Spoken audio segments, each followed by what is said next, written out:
자, 안녕하십니까. 비대보자 김과장입니다. 자, 오늘 시젠, 거래량 터지면서, 상승하는 좋은 모습 보여줬고, 제가 이전 영상에서 목표가를 1차적으로 3만원을 잡겠다라고 말씀을 드렸는데, 3만원 지지하지 못한 상태에서 조금 내려앉았죠.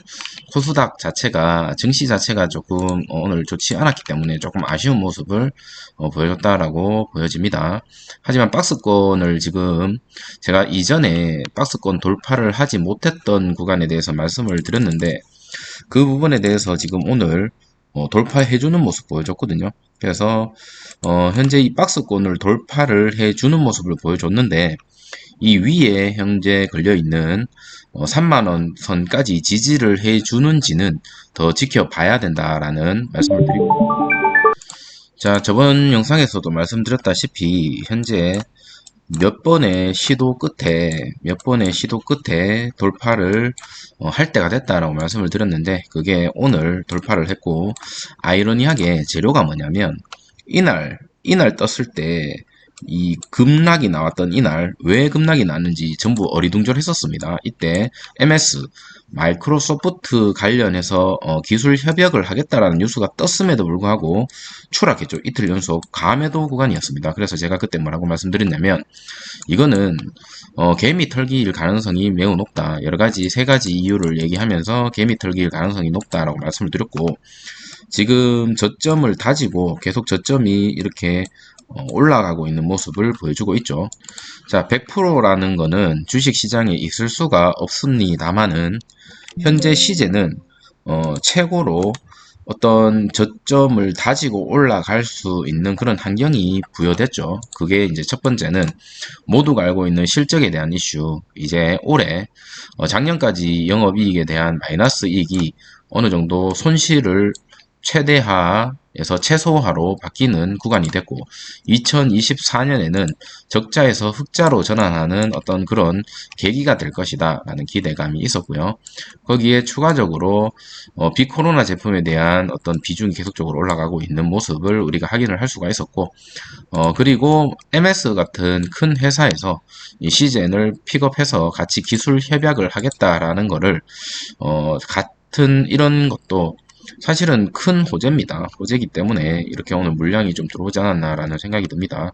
아이러니하게 올라가려고 했었더라면 3일 전에 올라가야 되는데 어느 정도 공포를 조금 심어주고, 역시 시제는 안 돼 라고 말을 하고 나서 사람들이 다시 한번 매도를 유도한 다음에 오늘 올렸습니다. 떨어진 거 다 올렸다.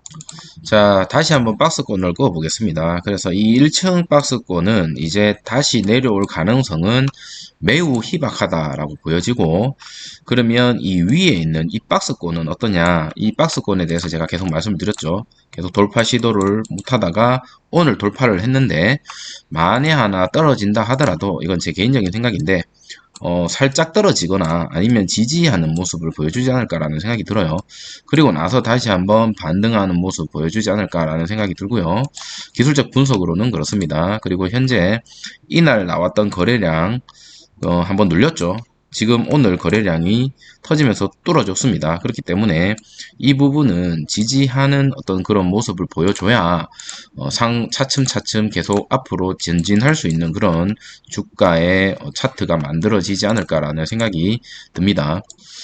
자, 오늘 코스피 같은 경우는요, 뭐 현대자동차, 현대기아, 특히나 현대자동차 같은 경우는 영업이익이 우리나라 삼성을 능가하는 그런 모습을 보여줬죠. 그래서 오늘 현대, 삼성 이렇게 큰 기업들이 주가를 어떻게 보면 부양하다가 장막판에 조금 흘러내렸지만 플러스 0.89%로 마감이 되었어요. 특히나 현대 기아차는 테슬라의 영업이익을 증가했죠. 그러다 보니까 어느 정도 좋은 모습을 보여줬고, 반대로 코스닥 같은 경우는 오늘 마이너스 2.16%로 폭락장이었어요. 폭락장이었음에도 불구하고 시젠이 좋은 모습 보여줬고, 이 폭락장이었기 때문에 시젠이 조금 아쉽게 3만원을 지지 못하는 그런 모습을 보여주지 않았나라는 생각이 듭니다.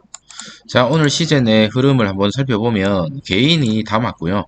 외국인과 기관이 매도를 했고 최근 한 달 동안은 개인보다는 외국인과 기관이 다 맞죠. 특히나 최근 오늘 포함해서 연기금이 어느 정도 하나, 둘, 셋, 넷, 다, 여섯, 6일 동안 연속적으로 담아주는 모습, 투신에서도 최근 한 달 동안은 많이 담아져 있는 모습을 눈으로 확인을 할 수가 있죠. 그래서 오늘은 개인을 담았는데 이 물량을 또 뺏으려고 다시 한번 외국인과 기관이 어느 정도 조정을 주고 다시 한번 올라가는 그런 흐름을 좀 보여주지 않을까라는 생각이 드는데 이 차트만 봤을 때는요.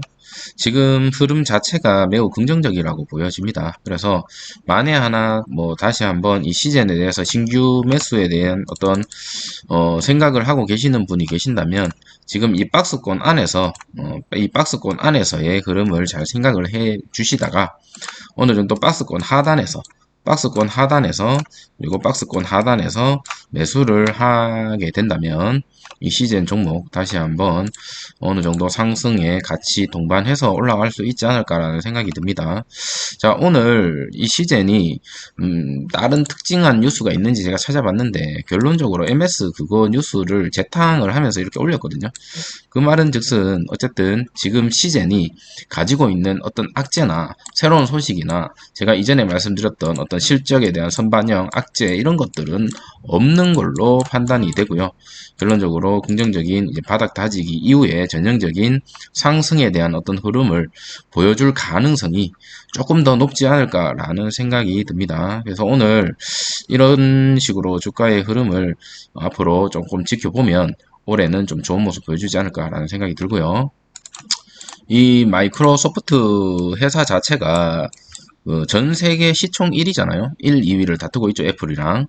그러다 보니까 이런 회사와 이런 기술 협약을 했다라는 것 자체만으로도 어떤 기대감, 주식은 아시다시피 기대감이 먼저 오고요. 그리고 주식 차트는 선반영하죠. 그리고 나서 거기에 따른 어떤 영업이익이나 그게 따라간다면 조금 더 올라갈 거고 계속적으로 우상향을 할 거고 그게 아니라면 이제 추락하는 이런 모습을 보여주는데 현재는 그 기대감이 형성되는 시점이라고 보여집니다. 그러다 보니까 단순히 이러한 뉴스 자체가 엄청난 호재가 될 것이다 라고 생각하기보다는 어느 정도 기대감에 따라서 어떤 주가의 영업이익 같이 동반하는지도 우리가 같이 체크를 해볼 필요가 있고요.